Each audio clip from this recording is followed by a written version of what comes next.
Hi, good morning, everybody. Thank you for tuning into Virtual Storytime with the National Railroad Museum. I'm your host, Engineer Alyssa. If you're watching this live on Facebook, please comment and let us know that you're here watching and share it with your friends. We also like you to invite you to like our page on Facebook and follow us so that you can stay up to date with everything that is happening at the museum. The National Railroad Museum is a nonprofit organization supported by private and public donations and by its members. For more information about supporting the museum or becoming a member, please visit our website, nationalrrmuseum.org.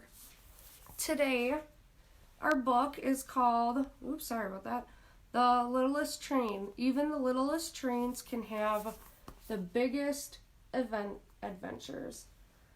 So we're going to go through and we're going to talk about this littlest train right here, the red one. So we can see a big steam locomotive and then the little one that's riding right on top. So, since he's obviously a toy train, what is the littlest toy that you can think of? My niece likes these really tiny things. They're called Shopkins. Those are the tiniest toys that I can think of. And if you think of the biggest toy you can think of, I can think of like a jungle gym outside or like a trampoline.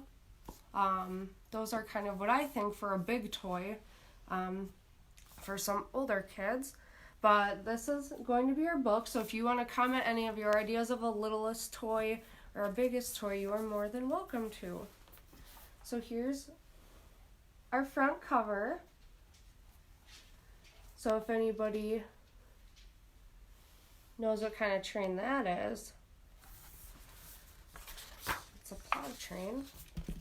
So the littlest train, and we can see a little train table with the littlest train on it. So, in a small room down a short flight of stairs, there lived a little train. He spent his days circling a tiny town, and it was the only neighborhood he had ever known. Some of you might actually have a wooden train table or wooden tracks or toys like this. One day, the ground shook and a shadow appeared overhead. It could only mean one thing. Mr. Fingers was back in town.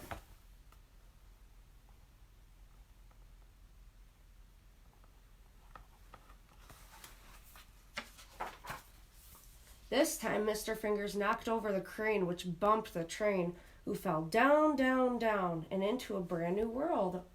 The little train spotted a tunnel, and it was time to explore.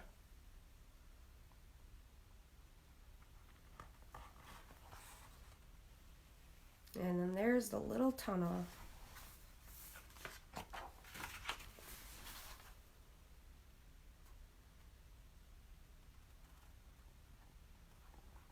Going right through the tunnel.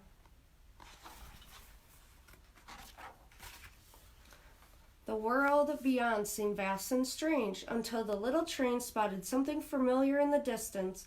It was the biggest train he had ever seen. Mighty Max steamed up and off to ride. "Hey there, little one," he rumbled. "When my 100 tons really gets rolling, I can show you some sights."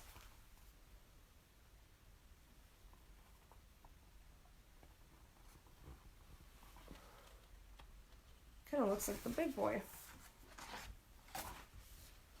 They thundered off together with the wind in their smokestacks.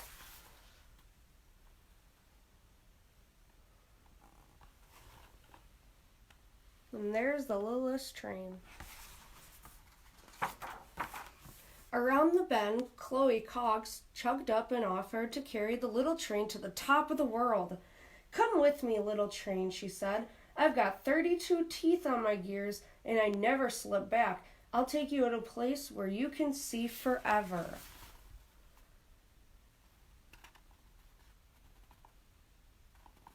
So now the little train is on a cog train.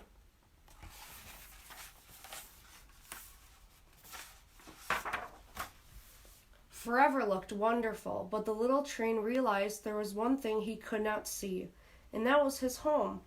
Luckily, Sarah's speedster was nearby. "Hop in," she said.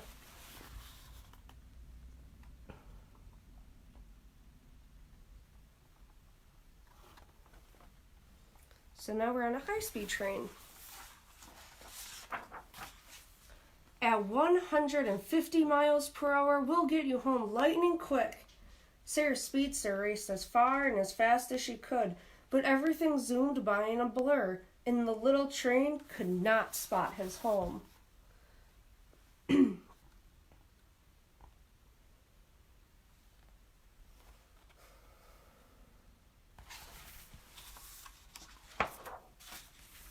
By the time they arrived at the switching yard, the sun was getting low.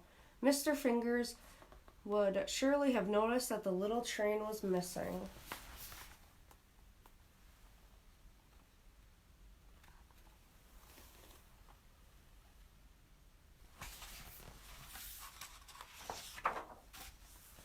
Farley Freighter had an idea. He traveled far and wide to deliver goods, so he knew a place where little trains lived. "All aboard," he whistled.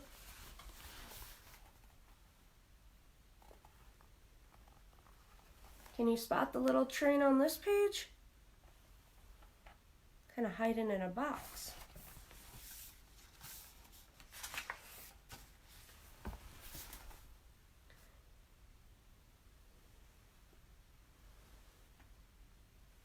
See him on this one too?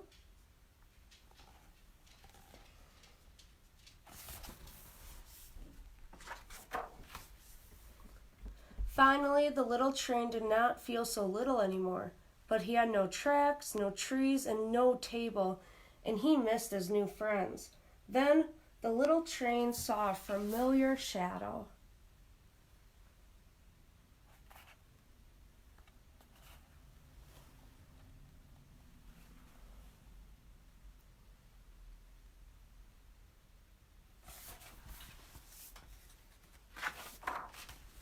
Mr. Fingers.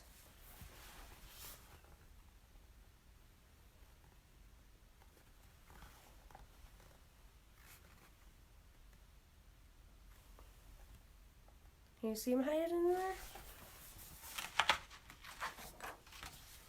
The little train was finally home. Mr. Fingers had been busy, and there was a brand new town to explore. So while the Littlest train was missing, he built a whole new town, a whole new layout. And it was much more fun to be exploring with friends.